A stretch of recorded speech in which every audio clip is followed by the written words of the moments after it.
In a quiet suburban home, 12-year-old Ethan Matthews sat alone on the edge of his bed. 2 years had passed since his bright smile dimmed into an unspoken sorrow. Once lively and curious, Ethan had grown withdrawn, quiet, and sad. His eyes, once alight with dreams, now reflected only doubt.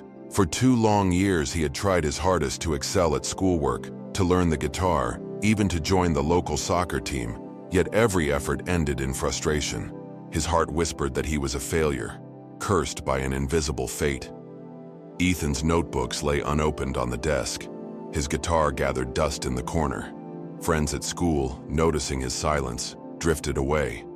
Mocking laughter echoed in his mind, and in class he shrank into his chair, hoping to become invisible. His parents exchanged worried glances over dinner. Ethan no longer shared his thoughts or dreams. The house felt heavy with unspoken questions and unsettled hearts. One crisp morning, Ethan's father, Daniel Matthews, resolved to break the cycle of despair. With gentle firmness, he spoke to Ethan over a simple bowl of oatmeal. "Daniel," gently, "son, I've arranged for us to visit someone special today. A wise man named Elder Luke has come to our town. I think you need to meet him." Ethan stared at his bowl. He felt no hope, only the familiar ache of failure. "Ethan," quietly, "why? He can't fix me." Daniel, softly but firmly, "Sometimes, son, it's not about fixing. It's about seeing things differently." In the town's small botanical garden, amid lavender and jasmine, sat Elder Luke. Clad in simple robes, he emanated calm. His silver hair framed a face lined with kindness. He sat on a stone bench beneath an old oak, hands folded, eyes closed. Daniel guided Ethan toward him. The boy's shoulders slumped. His gaze stayed fixed on the gravel path. Elder Luke, opening his eyes, voice warm, "Welcome, Daniel. And you must be Ethan." Ethan nodded, words caught in his throat. The elder's gaze was neither pitying nor probing, simply clear like still water. "Elder Luke, sit with me, Ethan." Ethan sank onto the bench beside him, keeping his eyes on the ground. Elder Luke, softly, "I've heard you've carried a heavy burden." Ethan, voice barely above a whisper, "I've tried. For 2 years I've tried. I fail at everything. People succeed even when the odds are against them. Why can't I?" Ethan's shoulders trembled. At last, he shared his pain. The fear that he was not good enough, the loneliness of quiet disappointment, the shame of giving up. Elder Luke, listening with stillness, "Thank you for trusting me with your truth." Elder Luke, narrating, long ago there was a beloved king named Richard. He led his people with courage. In a great war he fought bravely but paid a price.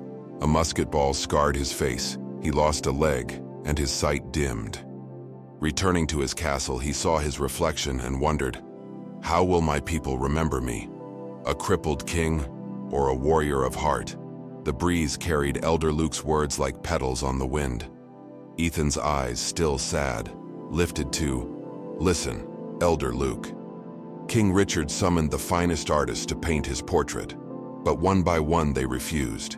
They feared showing his wounds would dishonor him. In frustration, the king declared, 'Let a young artist, Henry, paint me in 5 days or be banished.' Henry, known for his bold strokes and clear vision, entered the king's chamber. He studied the monarch's scarred face, the stiff wooden prosthetic, the eyes that struggled to see. "King Richard," voice hollow, "how can you paint me as I am and still show me as a king?" Henry, bowing, "Your Majesty, I wish to capture the man behind the wounds, the spirit that endures." For 5 days, Henry worked in a sunlit studio. He sketched the curve of the king's jaw, the proud set of his shoulders. When the portrait was finished, he covered it with a velvet cloth. King Richard, with a quiver of emotion, "Reveal it." Henry drew back the cloth. There, on canvas, rode King Richard upon a mighty steed, galloping across an open plain. His crown shone, his posture was regal, and though his prosthetic leg was hinted at, no scar marred his face.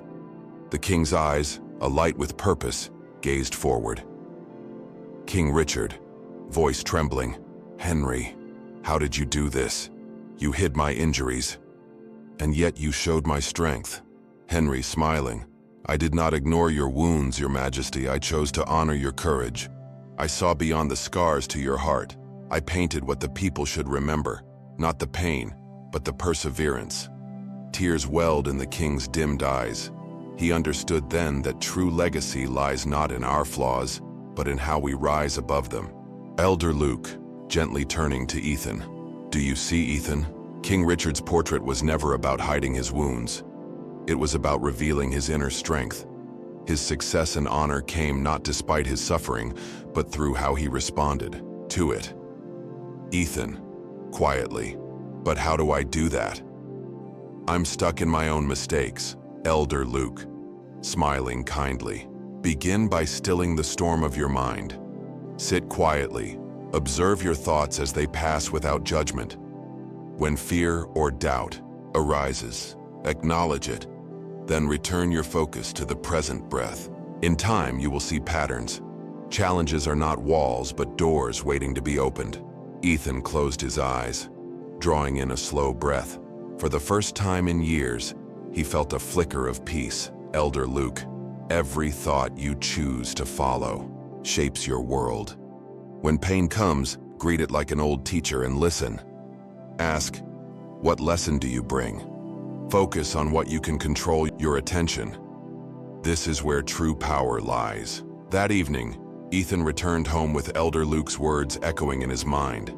He sat at his desk, opened his notebook, and wrote, I'm more than my failures. I choose to learn from every setback. My courage is my crown. He practiced breathing calmly whenever doubt surfaced. He rose early to read a chapter of his favorite book. He strummed his guitar for 10 minutes each day, not to impress, but simply to feel music in his hands. Weeks later, Ethan stood again, in the garden beside Elder Luke. He held a small sketch of himself, eyes bright, posture upright, shadows around his eyes and a steady, hopeful smile. Ethan, softly, I drew myself as you taught me. I see my fears, but I also see my strength. Elder Luke placing a hand on Ethan's shoulder. You have begun your true portrait, Ethan. Each day you choose focus over fear. You paint your destiny anew. Ethan lifted his gaze to the sky, feeling the gentle breeze ripple through his hair. In that moment, he knew he carried not a curse, but a choice.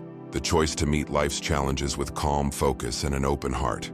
In the days that followed, Ethan returned to school with a quieter confidence. He offered a smile to classmates, studied with renewed curiosity, and played his guitar beneath the old oak tree.